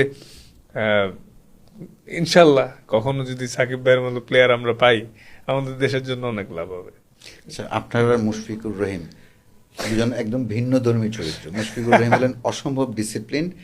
আমি কি অসম্ভব ইনডিসিপ্লিন বলে সেটা বলছি না, ওকে, মানে তার সঙ্গে আপনার সম্পর্কটা কেমন ছিল? আপনি কিন্তু টিমের ছোট ভাই, মানে সবার সঙ্গে দুষ্টুমি, তার সঙ্গে দুষ্টুমি করা কি একটু নর্মাল সাধারণ আলাপ আর কি? না, মুশফিক ভাই অনেক ডিসিপ্লিন, প্রসেস মেনটেন করে, এগুলো তো সবকিছুতে আছে, বাট ড্রেসিং রুমে অনেক ফানও করে আমাদের সাথে। তাই? অনেক ফান করে। বলা যাবে কোনো একটা? না মানে না, অনেক জিনিস বলা যাবে না, না মানে যেটা বলা যায় আর কি, এনি ইনসিডেন্ট বা কোনো স্পেসিফিক ম্যাচের, মানে এটা খুব রেয়ার, আমাদের কাছে খুব রেয়ার মনে হয় আর কি। যে না, মুশফিক ভাই যখন ভালো মুডে থাকে, খুশি থাকে, তখন সে খুব জলি থাকে, ফান লাভিং। হ্যাঁ, দেখা গেছে যে আপসেট হইলে তখন আমরাই একটু চাইপে যাই, কম কথা বলি ভাইয়ের সাথে, বাট যখন সে মুডে থাকে সেও ফান করে, মাঝে মাঝে কিছু ড্যান্স মুভস দেয় ড্রেসিং রুমে, ঠিক আছে, when he is happy। সেটা আমরা অবশ্য নিধাস ট্রফিতে মুশফিকুর রহিমকে আমরা নাগিন নাচতে দেখেছি, আমার কাছে এখন এটা অবিশ্বাস্য মনে হয় ওই দৃশ্যটা। না, আমাদের টিমের সবার কিন্তু ড্রেসিং রুমে অনেক চলে। রিয়াদ ভাইও অনেক দুষ্টামি করে, ঠিক আছে, মুশফিক ভাই, রিয়াদ ভাই সবাই অনেক মানে ফান লাভিং। আর একদম শেষ দিকে মানে শেষ মুশফিকুর রহিমের কথা যেহেতু এলো, উনি এই বয়সেও যে ওয়ার্কলোড এবং টেস্ট ম্যাচ খেলছেন, আপনিও টেস্টে ফিরতে যাচ্ছেন একটা ব্রেক দিয়ে, মানে তার এক্সাম্পলটা তো আর অনুসরণ করার বয়স আপনার নেই, সত্যি কথা যেটা, বাট আপনার নিজের ক্যারিয়ারটা লম্বা করার জন্য সে সামনে একটা মাইলস্টোন কিনা? না, তার এক্সাম্পল, তার প্রসেস বা ডিসিপ্লিন ফলো করার জন্য আমার মনে হয় কোনো বয়স দরকার নেই, যে সব বয়সে তার ডিসিপ্লিন ফলো করলে কোনো না কোনোভাবে লাভবান হবেন, আপনিও করতে পারেন। হয়তো আপনি ক্রিকেট খেলবেন না, কিন্তু আপনার লাইফস্টাইলের দারুণ ডিসিপ্লিন, খুব আপনার কঠিন। Very difficult. এটা আমি শিওর 98 পয়েন্ট মানে 99% মানুষই ফেল করবে। He is very consistent regarding his discipline and everything, মানে কোনো কম্প্রোমাইজ নাই টাইম সব কিছুতে। মাশাআল্লাহ ভাইরে, আল্লাহ আরো ভালো মতো খেলার তৌফিক দিক, সে সুন্দর মতো আমাদের ক্রিকেট থেকে যখন বিদায় নেবে আরো ভালো পারফরমেন্স করে নিক। নো ডাউট, এতে মানে hats off because day in day out মানুষের তো মানে বোরিংও কাজ করে, বিকজ আপনি অনেক লম্বা সময় রিহ্যাব করছি।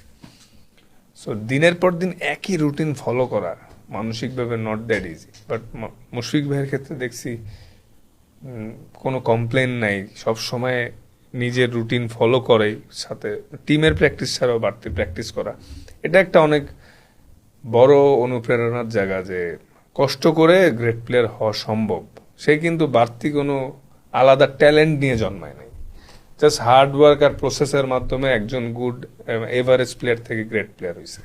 তো এটা আমাদের ইয়াং জেনারেশনের জন্য খুব ভালো একটা। মুশফিক কষ্ট করেছেন ঠিক আছে, বাট আপনারও তো আপনার কষ্টটা তো আরেক দিক থেকে চিন্তা করলে অনেক বড় ছিল, বিকজ আপনার ক্যারিয়ারের অর্ধেকটার সময় রিহ্যাবের মধ্যে থাকতে হয়েছে। যখন স্টেডিয়ামে যাচ্ছেন রিহ্যাব করতে মাঠে, তখন ন্যাশনাল টিম প্র্যাকটিস করছে বা ম্যাচ হচ্ছে, মানে ওই সময়টা নিজেকে মানে অনুপ্রাণিত রাখা, নিজেকে ইন্সপায়ার করা, যে পুশ করা, এটাও তো ডিফিকাল্ট কাজ ছিল। ডিফিকাল্ট কারণ ভাইয়া শুধু কষ্ট করলেই যে হবে সেটাও না, মেন্টালি স্ট্রং, মেন্টালি টাফ থাকা, স্মার্টলি প্র্যাকটিস করা, স্মার্টলি শেখা, হ্যাঁ, গেম অ্যাওয়ারনেস, সব মিলাই একটা প্লেয়ার। কারণ শুধু কষ্ট করলে তো অনেকে মানে মাটিও কাটে, তো অনেকভাবে শুধু কষ্ট দিয়ে হবে না। একে তো আল্লাহ সবাই কোনো না কোনো দিক থেকে স্কিল দিছে, সেটা কি ইউটিলাইজ করা ইম্পর্টেন্ট। আমার অ্যাবিলিটি আল্লাহ হয়তো দিছে ভালো বোলিং করা, আপনি এবার one of the legendary journalist আপনি আমাদের বাংলাদেশের, হ্যাঁ। তো আল্লাহ সবাই একটা ডিফারেন্ট অ্যাবিলিটি দিছে, বাট সেই সুযোগটা নিজেরই বের করতে হবে, ইউটিলাইজ করে। আমি যেরকম যখন মানে গাফেলতি অফ ফর্ম, প্রসেসের বাইরে থাকা, এগুলা করার কারণেই তো সব, হ্যাঁ অনেক সময় হার্ডওয়ার্ক করেও ইনজুরি হইতে পারে, কিন্তু অ্যাটলিস্ট যখন আমি এখন যেরকম হার্ডওয়ার্ক ডিসিপ্লিন থাকার পরে ম্যাচ খারাপ হইলে বা ভালো না হলে অ্যাটলিস্ট ওই শান্তি বা কনফিডেন্টটা কাজ করে যে ওকে ইটস ফাইন, আমি আমার সর্বোচ্চটা দিছি, হয়নি। তো কোভিডের পরে ওই সিচুয়েশনগুলো এমনই হয়েছে আমার জন্য যে শুধু হার্ডওয়ার্ক না, ইটস অলসো মেন্টাল। সেম, মানে কষ্ট করলে কনফিডেন্ট লেভেল বাড়ে। কষ্ট করলে আমরা যেরকম ভালো মতো পড়াশোনা করে গেলে পরীক্ষার হলে যাই যখন, তখন কিন্তু মনে হয় যে না পরীক্ষা ভালো হবে ইনশাল্লাহ। আর কোনো রকম পড়ে গেলে পাশে বন্ধুদেরকে বলে একটু দেখাইস, আল্লাহ প্রশ্নটা যাতে ভালো পড়ে, কোন রকম 33 পাইলেই হবে। আল্লাহর তো আরো অনেক কাজ আছে, আমার প্রশ্ন সহজ করার জন্য তো আল্লাহ বুঝে নাই। আর আল্লাহ তো সবার, শুধু আমার না, আপনারও তারও সবারই। তো হার্ডওয়ার্ক করলে, সেই প্রসেসে থাকলে অনেক রাস্তা সহজ হয়, এবং একটা মানুষ হার্ডওয়ার্কের মাধ্যমে কনফিডেন্স গ্রো করে নিজের মধ্যে। আর কনফিডেন্স যখন গ্রো হয় তখন আপনার আল্লাহর কাছে চাওয়ার ধরনই বদলায় যাবে, যে আল্লাহ আমি হার্ডওয়ার্ক করছি, স্যাক্রিফাইস করছি, তোমারে দিতেই হবে। এবং আল্লাহ তখন অবশ্যই সাহায্য করে। সাময়িকভাবে আপনি ফেল হইলেও মানে সুনার আপনি উইল গেট ইউর সাকসেস সব ক্ষেত্রে ইনশাআল্লাহ। এটা তো তাসকিন, এক্সপিরিয়েন্স থেকে আপনি অনেক কিছু শিখেছেন প্রবাবলি। আপনার ক্যারিয়ারের শুরুর পারফরমেন্স বাদ দিলে মাঝখানের সময়টিতে কোভিডের পর থেকে, মানে এখন আপনি সাদা বলতেও বটেই, আমরা লাল বলেও আপনি খেলতে যাচ্ছেন পাকিস্তানের এগেনস্টে। সো এই 31 বছর বয়সে এই যে সাহস করছেন, যেহেতু আপনার ইনজুরি প্রন একটা ফিজিক, মানে এটা কোন ক্ষুধা থেকে? টেস্ট খেলার জন্য নাকি নিজেকে তো প্রমাণ করার কি আছে? না, নিজেকে প্রমাণ করার মানে যে জিনিসটা যে মানে হ্যাঁ, ওই প্রমাণ করার কিছু নাই যে আমি ভালো বলার বা আমি ভালো করতে পারি, এটা করে দিছি। এখন যে জিনিসটা যে মানে দেশকে এখন যত জিতাইতে পারবো, আমি চাই আমার কেরিয়ারের এন্ড পার্টটা যাতে হাই নোটে হয়। আমি আরো ভালো কিছু দিয়ে যেতে পারি, নেক্সট 3-4 ইয়ার্স আমি আমার সর্বোচ্চটা দিলে আমি শিওর বাংলাদেশের জিতার পিছনে আমি ভূমিকা রাখতে পারবো, এবং সেলস স্যাটিসফ্যাকশনটাও আরো অন্যরকম থাকবে। আর টেস্ট ম্যাচে যদি জিতানো যায় বা ভালো বল করা যায়, ওটার স্যাটিসফ্যাকশন একদমই অন্যরকম। কারণ অনেক কষ্টের খেলা, মেন্টালি, ফিজিক্যালি, স্কিল সব কিছু শো করে একটা 5 পাইতে হলে অনেক মেহনত করতে হয়। তো এটাই আর কি আমার, হ্যাঁ আমার ইনজুরি আছে, এগুলো আমি ম্যানেজ করে খেলতেছি, কিন্তু ইনজুরি ট্রেনিংও হইতে পারে, অত কিছু ভাবতেছি না। আমি চাই আরো ভালো খেলতে, সর্বোচ্চটা দিতে। আমার আগের পডকাস্টে মমিনুল আপনার এখানে বসে বলছিলেন যে এখন যেই জায়গায় আছি ক্যারিয়ারের, এখন আর প্রেশার ফিল করি না, এনজয় করি। আপনার ক্ষেত্রেও কি তাই? হ্যাঁ অবশ্যই অবশ্যই। আমার হাঁটুতে একটু প্রবলেম আছে, অ্যাঙ্কেলে একটু প্রবলেম আছে, ওই সব যদি চিন্তা করতেই থাকি খেলবো কখন?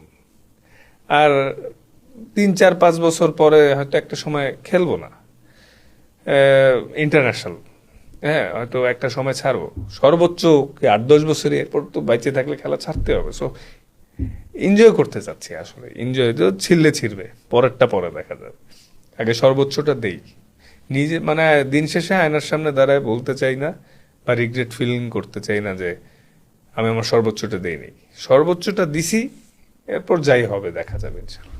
আপনার স্বর্ণ সময় দেখেছেন ক্রিকেটের, মানে স্বর্ণ সময় সরি মানে নিকট অতীতে 2015 থেকে 19কে বলা হয়, ওই সময়ে অনেক বড় বড় খেলোয়াড়রা পঞ্চপাণ্ডব ছিলেন। আপনারা এখন ধরেন মুশফিকুর রহিম আছেন, আপনি আছেন, এরকম কয়েকজন সিনিয়র খেলোয়াড় আছেন। আপনারা কি এক্সাম্পল সেট করে যাচ্ছেন ড্রেসিং রুম কালচারে?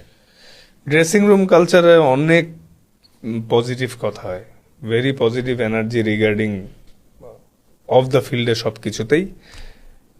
এবং একটা ট্রানজ্যাকশন পিরিয়ড যাচ্ছিল, আমার মনে কিছুটা ওভারকাম করে আসতেছি আমরা, আর আশা করছি নেক্সট ফিউ ইয়ার্সে ইনশাল্লাহ সেটার প্রভাবও সবাই দেখবে।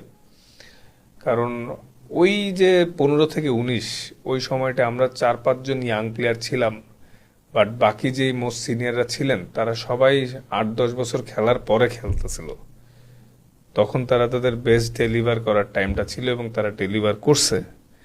তো সেম আমাদের যারা মানে 2 বছর আগে কেউ ঢুকছে, 1 বছর আগে, 2 বছর আগে, তারা অলরেডি 3-4 বছর হচ্ছে।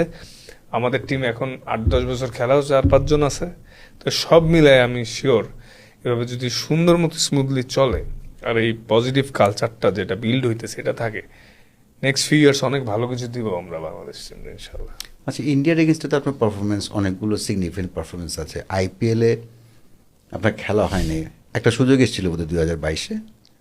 হ্যাঁ আমার টোটাল সাউথ আফ্রিকা, 2বার আসছে বাংলাদেশ। সুযোগ, আর আরেকবার কথোপকথন হচ্ছিল, বাট এনওসি ইস্যুস ছিল, মানে এনওসি ইস্যুস ছিল, আমি যাইতে পারিনি এটার কারণে। যদিও ন্যাশনাল ডিউটি ছিল, ন্যাশনাল ডিউটি থাকার পরও যখন আমি যাইতে পারি নাই, এটা বোর্ডের সবাই জানে, অনেকেই জানে আমি আইপিএল এর সুযোগ পাইছি, আমি দুনিয়ার সব লিগ থেকেই প্রস্তাব পাইছি, এনওসির কারণে যেতে পারি নাই। কয়েকটা লিগ খেলছি, আইএল খেলছি, এলপিএল খেলছি, টি10, জিম আফ্রো, হয়তো সামনে আরো খেলবো ইনশাল্লাহ। তো আশা করি এনওসির এই প্রবলেমগুলো আগের থেকে কমে আসবে। নাহিদ রানার বিষয়টা তো আমরা দেখতেই পেলাম। হ্যাঁ এটা এটা এটা এটা পজিটিভ সাইড, বিকজ একটা প্লেয়ার সে যদি ফ্রাঞ্চাইজি খেলে মাঝে মধ্যে, ডেফিনেটলি ন্যাশনাল ডিউটির ঊর্ধ্বে কিছুই নাই। তো ন্যাশনাল ডিউটি থাকলে তখন যদি বোর্ড ডিসাইড করে ওকে এই সিরিজে ওকে আমরা কম খেলাবো, তারা যাইতে দিতেই পারে। কিন্তু এইগুলোতে খেললে মানে ফ্রাঞ্চাইজি ক্রিকেটে আসলে বেশ প্রেশার থাকে। অ্যাজ এ ফরেন প্লেয়ার হিসেবে আপনি যখন খেলতে নামেন, এটা কিন্তু প্রেশার অবজার্ভ করার ক্ষমতা যার যত বৃদ্ধি করবে বা বাড়বে, সে তত ইন্টারন্যাশনালে ভালো করবে আমার মনে হয়। তো এটা যত হবে, যে যত লিগস খেলতে পারবে, ওর ইমপ্রুভমেন্ট হবেই আমার মনে হয়। তো মাঝে মাঝে যদি বোর্ড থেকে আমাদেরকে এরকম খেলার সুযোগ করে দেয়, আমার বিশ্বাস দিবে তো ভালো কিছু হবে। তো 2022-এর সাউথ আফ্রিকা ট্যুরে তো আপনার ক্যাপ্টেন যিনি ছিলেন এখন বোর্ড প্রেসিডেন্ট, তো সিরিজ জেতার জন্য আপনাকে রেখে দেওয়া হলো। হয়তো আপনি ম্যাচ খেলতেন কি খেলতেন না, মানে 2022 South Africa series, if you can recall, আপনার আইপিএল-এ বোধহয় কারো রিপ্লেসমেন্ট। ওডিআই সিরিজ, এটা তো আমি প্লেয়ার অফ দ্য সিরিজই হইলাম। আপনি থেকে গেলেন, আপনাকে সিরিজ জেতার জন্য রেখে দেওয়া হলো। হ্যাঁ, না না, আমি ওই সিরিজ জিতার পরেও যাইতে পারতাম, আমাকে টেস্ট সিরিজের জন্য যাইতে দেওয়া নেই। আমরা তো সিরিজ ফাইনাল ম্যাচে আমি 5টা পাইলাম, আমি প্লেয়ার অফ দ্য সিরিজ হইলাম। তারপরের 2টা টেস্ট ম্যাচ ছিল, ওইখানে আমাকে বোর্ড থেকে যাইতে দেওয়া হয়েছিল না। আর ওই সিরিজেই টেস্ট মানে ওয়ানডেটা খেলার পরে আমি টেস্ট ম্যাচে আমার শোল্ডারে ইনজুরি হয়, এই ইমপিচমেন্টটা হয় একদম, মানে তারপর আমি খেলতে পারিনি প্রায় 3 মাস। তো তখন হয়তো টেস্টকে যদি স্যাক্রিফাইস করে চাইলে আমার যাইতে দিতেও পারতো, দিলে খারাপ হইতো না, কিন্তু যাওয়া হয় না টেস্টের কারণে। আপনার ক্যারিয়ার নিয়ে আপনার ভবিষ্যৎ ভাবনা কি রিগার্ডিং আপনার নিজের ক্যারিয়ার নিয়ে?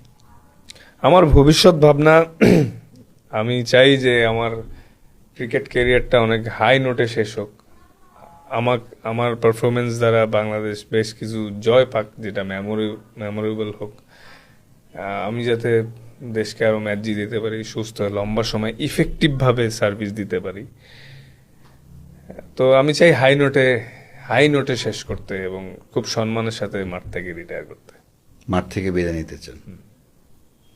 কারণ Sure. মাঠ থেকে বিদায় নেওয়া অনেক গ্রেট প্লেয়ারদেরই আমাদের বাংলাদেশের হয়নি, সো আমি চাই নিতে, এখন বাকিটা আল্লাহর ইচ্ছা। আশা করি আপনি সেই এক্সাম্পল সেট করতে পারবেন। ইনশাআল্লাহ। সবশেষ প্রশ্ন, যে ক্রিকেটার তাসকিনের ক্রিকেট থেকে চাওয়া পাওয়ার হিসেব যদি মিলাতে বলি, আপনি কতটুকু পেয়েছেন, ক্রিকেট আপনার কতটুকু কেড়ে নিয়েছে? আসলে চাওয়া পাওয়ার দিক থেকে তো ক্রিকেটের কারণেই জীবনে অনেক কিছু আজকে যেটাই হয়েছে, এখনো অনেক কিছু অ্যাচিভ করার আছে, বাট যতটুকুই হয়েছে 10-এর 3-4, এই just because of cricket. Definitely আল্লাহর রহমত, নিজের প্রচেষ্টা আছে, তো এই ক্রিকেটের জন্যই হয়েছে। তো আমার মেইন গ্ল্যামার বা আমার সবকিছু ক্রিকেটকে ঘিরেই। তো ক্রিকেট আমার আসলে কিছুই কেড়ে নেয়নি। ক্রিকেট আমার সব শিখাইছে, যাই দিছে, যাই শিখাইছে, যা শিখছি সব ক্রিকেটের মাধ্যমেই। এবং ক্রিকেট একটা জীবনের মতোই, এবং এখানে ফ্যামিলি লাইফ যেরকম, ক্রিকেট লাইফটাও অমনই।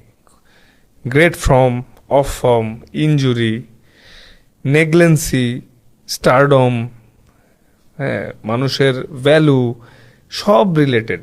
মানুষের বিহেভিয়ার ডিপেন্ড করে পারফরমেন্সের উপর, ফ্যান্সদের রিয়াকশন ডিপেন্ড করে পারফরমেন্সের উপর। সেম ঘরে যেই ছেলেটা বেশি আর্ন করে তারা আলাদাভাবে ট্রিট করে, যে একটু দুষ্টু তারা অন্যভাবে ট্রিট করে। তো ক্রিকেট আমার জীবনই আসলে, তো এইটা দিয়ে আমি লাইফে সব শিখতেছি, শিখবো, জানি না সামনে আরো কত কিছু দেখবো। তো এই ক্রিকেটে আমার কিছুই কেড়ে নেয়নি, যাই দিছে আল্লাহ আমার ক্রিকেটের মাধ্যমে।